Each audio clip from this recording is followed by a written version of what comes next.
Donald Trump द्वारा Greenland पर कब्जा करने या उसे अमेरिका के नियंत्रण में लाने की सोच ने अंतर्राष्ट्रीय राजनीति में उस समय हलचल मचा दी थी जब उन्होंने पहली बार सार्वजनिक रूप से इस विचार को सामने रखा था। ये बयान पहली नज़र में भले ही अजीब था या अव्यवहारिक लगा हो, लेकिन इसके पीछे छिपी रणनीतिक सोच ने दुनिया के कई नीति विश्लेषकों को गंभीरता से सोचने पर मजबूर कर दिया। सवाल यही कि क्या ट्रंप का ये फैसला या सोच वाकई सही थी या ये सिर्फ एक राजनीतिक बयानबाजी थी। ग्रीनलैंड भौगोलिक रूप से दुनिया का सबसे बड़ा द्वीप है जो डेनमार्क के अधीन एक स्वायत्त क्षेत्र है और ये इलाका बर्फ से ढका हुआ जरूर है, लेकिन इसके नीचे खनिज, दुर्लभ धातु, तेल और गैस के विशाल भंडार मौजूद हैं। जलवायु परिवर्तन के चलते जैसे जैसे बर्फ पिघल रही है वैसे वैसे ग्रीनलैंड के प्राकृतिक संसाधनों तक पहुंच आसान होती जा रही है और यही कारण है कि अमेरिका, चीन और रूस जैसे वैश्विक शक्तिशाली देश इस क्षेत्र को भविष्य की रणनीतिक संपत्ति मानने लगे। डोनाल्ड ट्रंप की नज़र में ग्रीनलैंड सिर्फ जमीन का टुकड़ा नहीं बल्कि भविष्य की भू राजनीतिक चाबी था। ट्रंप प्रशासन का मानना था कि आर्कटिक क्षेत्र आने वाले दशकों में वैश्विक व्यापार, ऊर्जा और सैन्य रणनीति का केंद्र बनेगा। उत्तरी समुद्री मार्गों के खुलने से यूरोप और एशिया के बीच व्यापारिक दूरी कम होगी। जो देश इस क्षेत्र पर नियंत्रण रखेगा उसे बड़ा रणनीतिक फायदा मिलेगा और इसी नजरिए से ग्रीनलैंड पर अमेरिकी प्रभाव बढ़ाना ट्रंप को एक दूरदर्शी कदम लगता था। सुरक्षा के लिहाज से भी ग्रीनलैंड अमेरिका के लिए बेहद अहम है।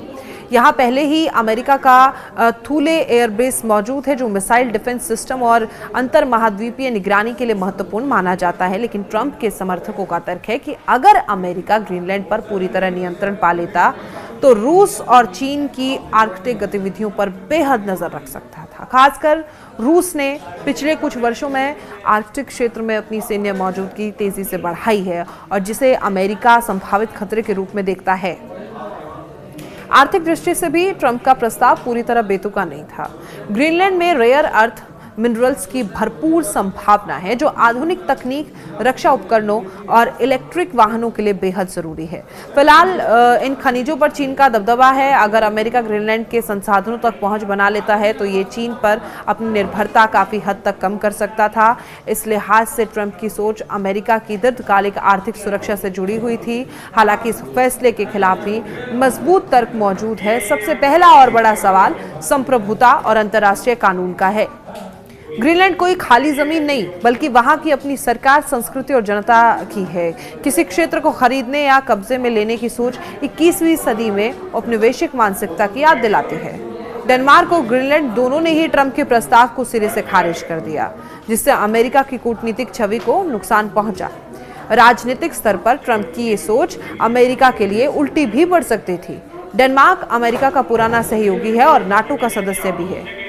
ऐसे में ग्रीनलैंड को लेकर दबाव बनाया या कब्जे की बात करना अमेरिका यूरोप संबंधों में दरार भी पैदा कर सकता था।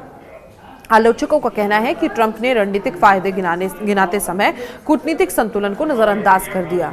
ग्रीनलैंड की जनता की राय भी इस बहस का अहम हिस्सा है। वहां के ज्यादातर लोग ना तो अमेरिका के अधीन जाना चाहते हैं और ना ही अपनी स्वायत्तता खोने चाहते हैं। वो आर्थिक विकास जरूर चाहते हैं लेकिन अपनी पहचान और नियंत्रण के साथ। ऐसे में ट्रंप की योजना जमीनी हकीकत से काफी दूर नजर आती है।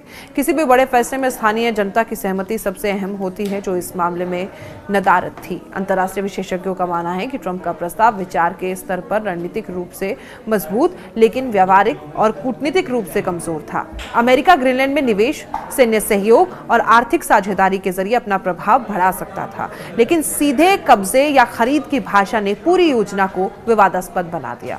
अगर इसे भविष्य की राजनीति के नजरिए से देखा जाए तो ट्रंप ने कम से कम दुनिया का ध्यान आर्कटिक और ग्रीनलैंड की अहमियत की ओर जरूर खींचा है।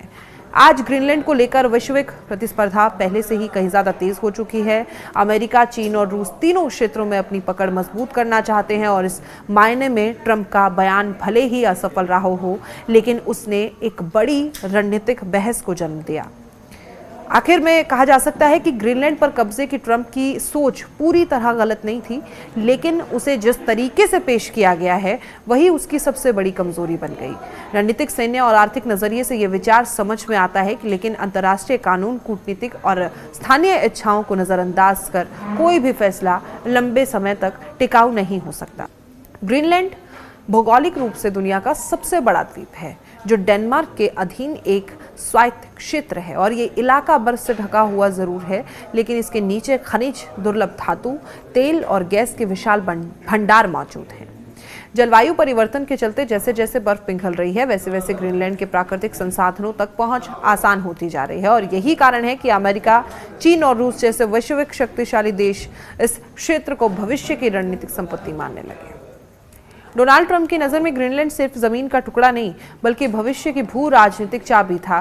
ट्रंप प्रशासन का मानना था कि आर्कटिक क्षेत्र आने वाले दशकों में वैश्विक व्यापार, ऊर्जा और सैन्य रणनीति का केंद्र बनेगा। उत्तरी समुद्री मार्गों के खुलने से यूरोप और एशिया के बीच व्यापारिक दूरी कम होगी। जो देश इस क्षेत्र पर नियंत्रण रखेगा, उसे बड़ा रणनीतिक फायदा मिलेगा। और इसी नजरिए से ग्रीनलैंड पर अमेरिकी प्रभाव बढ़ाना ट्रंप को एक दूरदर्शी कदम लगता था। सुरक्षा के लिहाज से भी ग्रीनलैंड अमेरिका के लिए बेहद अहम है।